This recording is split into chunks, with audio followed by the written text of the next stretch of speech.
Bwana Yesu asifiwe. Mko salama? Nataka kuamini ya kwamba sisi wote Mungu ametulinda na ametupatia siku njema yenye baraka. Siku hii ya leo ningetaka tugawane sisi wote neno la Mungu ambalo liko uhai. Na kichwa cha ujumbe wa leo ni utavuna. Na kama vile Mswahili alisema ya kwamba tutavuna kile tu ambacho tumepanda. Na kuja kusema ya kwamba hivyo ndivyo ilivyo, ya kwamba mtu huvuna kile ambacho amepanda. Na siku ya leo tutasoma katika kitabu cha Esteri 6 na tutalenga sana mstari wa Esteri 6 mstari wa 3 ndio tutakuwa tukiangalia sana.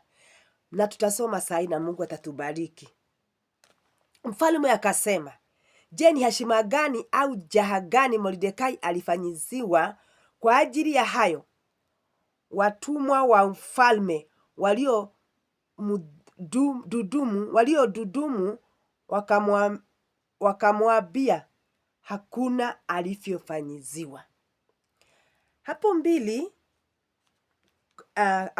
hapo ya kwanza 6 hapo mstari wa kwanza naweza soma hapo pia. Nimetoka 3 nikarudi hapo juu 1 ndio niweze kuelezea vizuri. Usiku ule mfalme hakupata usingizi. Akaamuru aletewe kitabu cha maandiko ya taarifa, nayo yakasomwa mbele ya mfalme. Haya maandiko yanaongea kuhusu mtu mmoja aliyejulikana sana, mwenye tabia mzuri, naye alijulikana kama Mordekai. Alikuwa Mwisraeli. Na Mordekai vile alifanya, anaonekana tangu wakati alipochukua, tunamuona katika wakati alichukua Esteri akiwa mtoto wa mjomba wake, na alikuwa amekosa, wazazi wake walikuwa wameaga, na tuna vile aliweza kumtunza vizuri na kumweka vizuri. Yaani tunaona tabia zake hata kutoka kwao nyumbani. Pia tukienda katika kazini, akiwa pale langoni, kazi yake ilikuwa pale katika langoni la mfalme. Tunamuona akiwa na tabia mzuri na akikaribisha watu. Na ndani yake alikuwa ni mcha Mungu, alikuwa anamheshimu Mungu sana. Na alikuwa anafuata maagizo ambayo yanahitajika kufuatwa katika kumcha Mungu. Na kwa hivyo wakati ulifika, kukawa kuna watu wanapanga jamaa mbaya ambayo walikuwa wanaitwa Bigma na Tereshi. Walipanga jamaa mbaya, walitaka kuweza kumuua mfalme Ahasuero.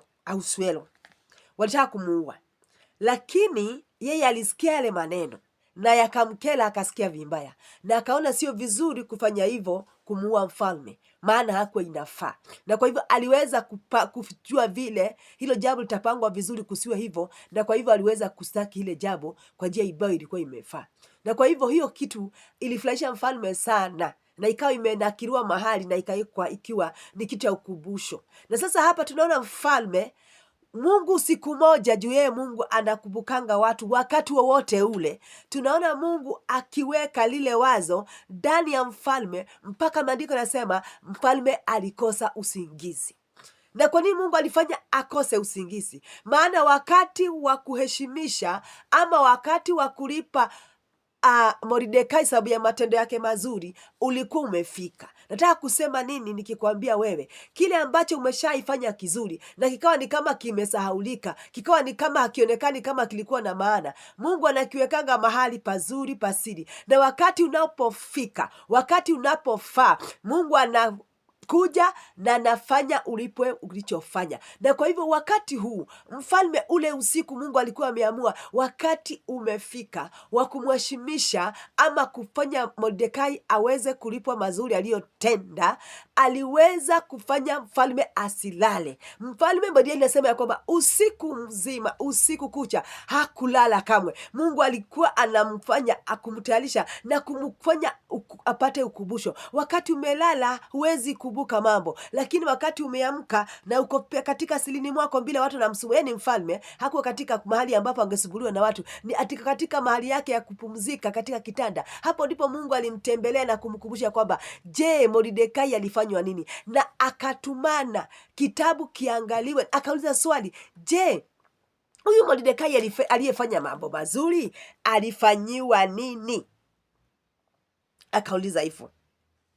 Alipewa heshima gani? Maana wakati umefanya kitu kizuri, kuna heshima ambayo huambatana na mazuri yetu. Na kwa hivyo siku ya leo nataka kuambia, pengine unajiulizanga, hili jambo nilofanyia watu fulani nitaweza kulipwa lini? Nimekuja kuambia, unapaka unachoka, unasema sitafanyia watu wengine mazuri, maana nimefanyia watu na sioni faida. Mungu anaona kile unachofanyia watu, na wakati unapofika utaweza kuvuna yale mavuno. Yawezekana ni kupanda, umepanda ile mbegu, na wakati mwingine kuna mbegu inakuanga inaweza tokelezea kwa wakati mfupi, na zingine zinakaa hata miaka. Na nataka kuambia nini? Wakati mwingine za panda mbegu na wewe usikule ile mbegu, ikuliwa na watoto wako, kama vile tulivyoona Jonathan wakati ule mwingine vile Mefiboshethi ndiye alikula matunda ya baba yake. Hili nalo jambo liko hivi, wakati Mordekai alifanywa yale mazuri, aliweza kufuna kupitia ufalme uliokuwa hapo hapo, na ilikuja ni wakati ambao ulikuwa umefaa.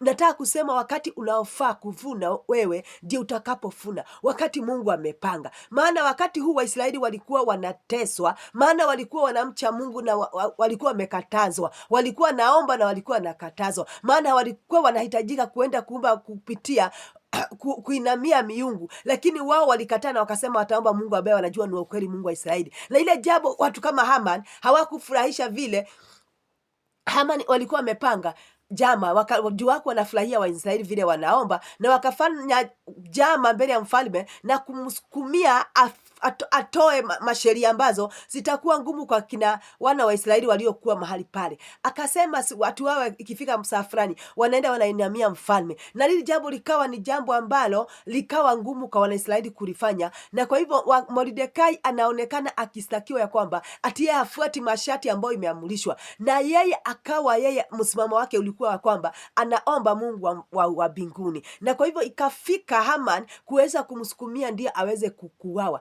Ikawa wakati ule uzuri alikuwa umefanya ndio wakati umefika ili ukuja ufunike yale mabaya yalikuwa yanataka awekelewe. Na kwa hivyo inaonekana katika maandiko kusoma vizuri, wakati yule Haman alikuwa amepanga jama la kumuua Mordekai, naye mfalme ndio Mungu kwa sababu Mungu akisema utaishi, utaishi na utakufa, na kuambia Mungu akisema utaishi, utakufa. Wakati nafangiwa jama ya kuisha, hapo ndivyo utainuliwa na uishi zaidi. Ilikuwa imefangwa jama ya kwamba Mordekai akufe, lakini wale wanakupangia jama na kuambia ndio watakufa kwa niaba yako. Kulitendeka ya kwamba Haman alikuwa amepangia Mordekai jama, lakini kilichofanyika ni kwamba wakati amepanga kuenda kupanga jama ili Mordekai atakufa, naye mfalme ndio Mungu anamuuliza kilichofanywa kizuri na Mordekai. Nataka kusema nini? Wakati utafanya mazuri, mabaya yakiletwa, Mungu atabadilisha mabaya ufune yale mazuri ambayo uliweza. Mabaya inayochupukwa, yani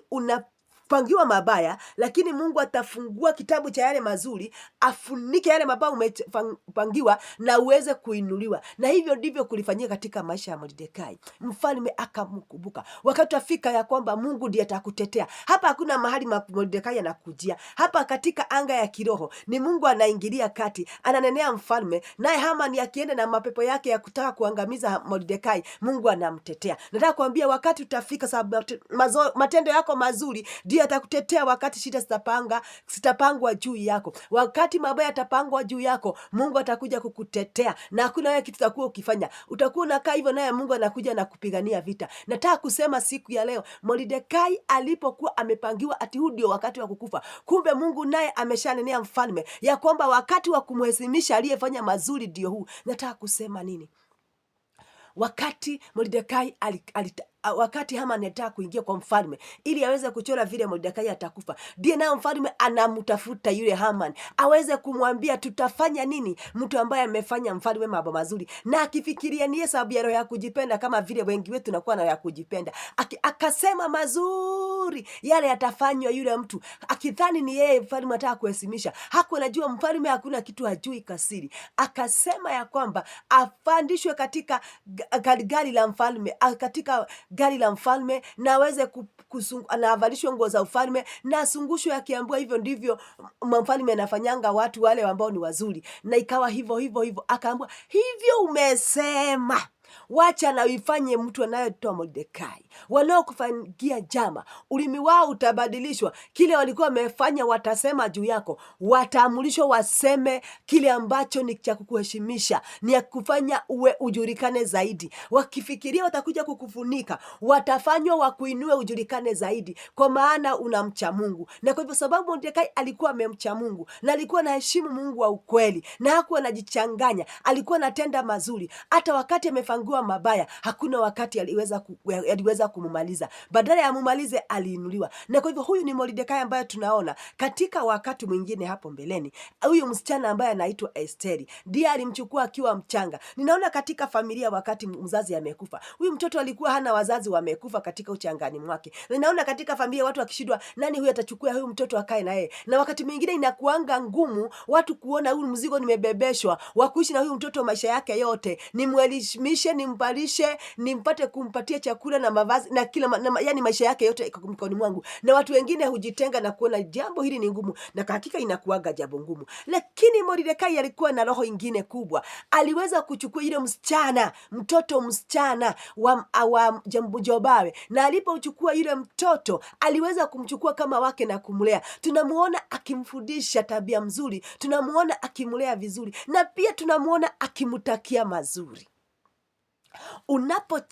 Unapopanda mazuri unavuna. Tunaona wakati kulisemekana ati Esther, kuna mfalme anataka bibi.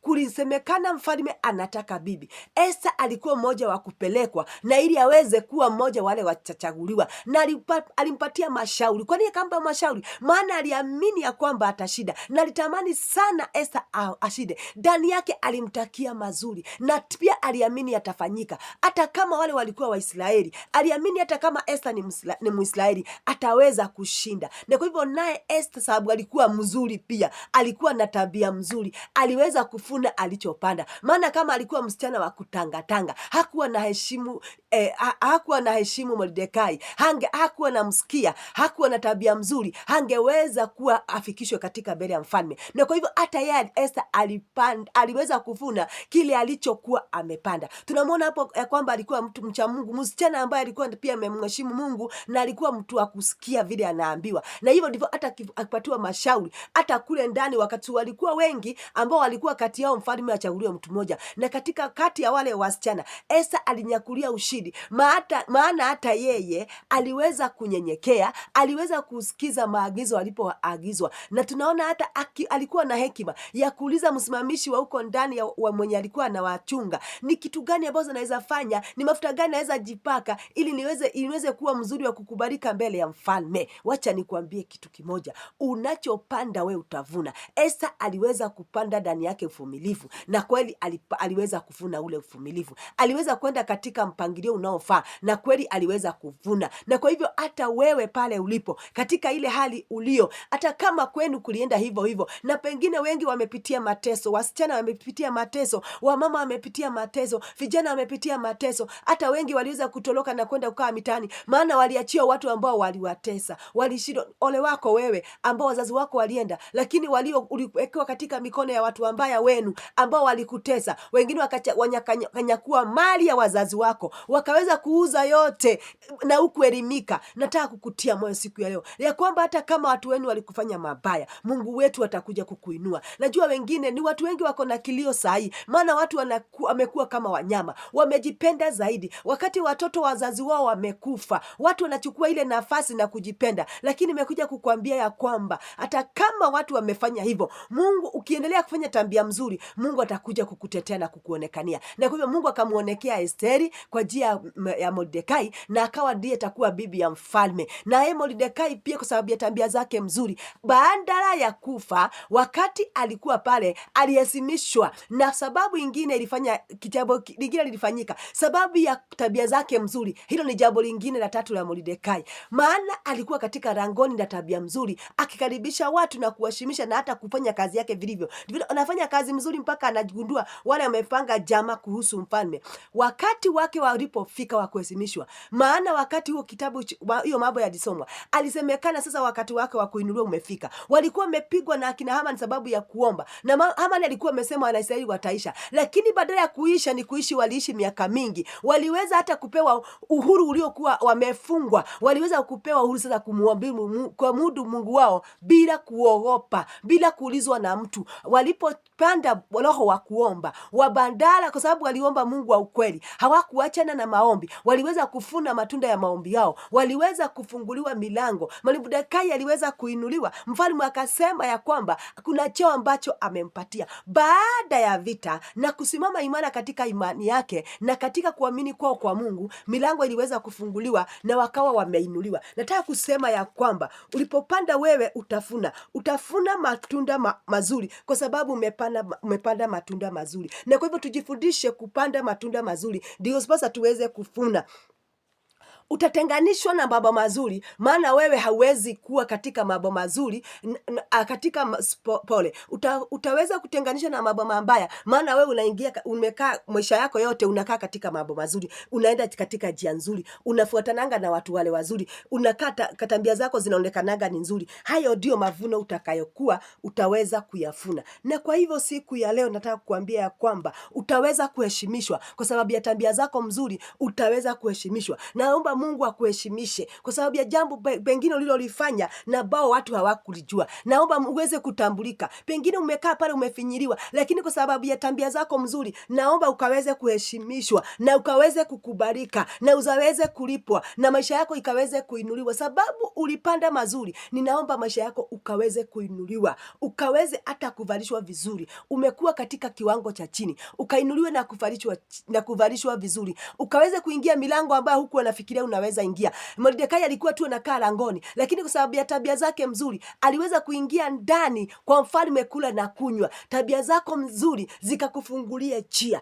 Ninaomba uweze kujulikana na watu wengi, maana aliweza kushungushwa kila mahali na kupewa heshima zaidi ya vile alikuwa anafikiria. Wakati unafanya mazuri, wakati utakapofika utakula matunda ya kazi yako. Na kwa hivyo siku ya leo niko hapa kukuambia ya kwamba kile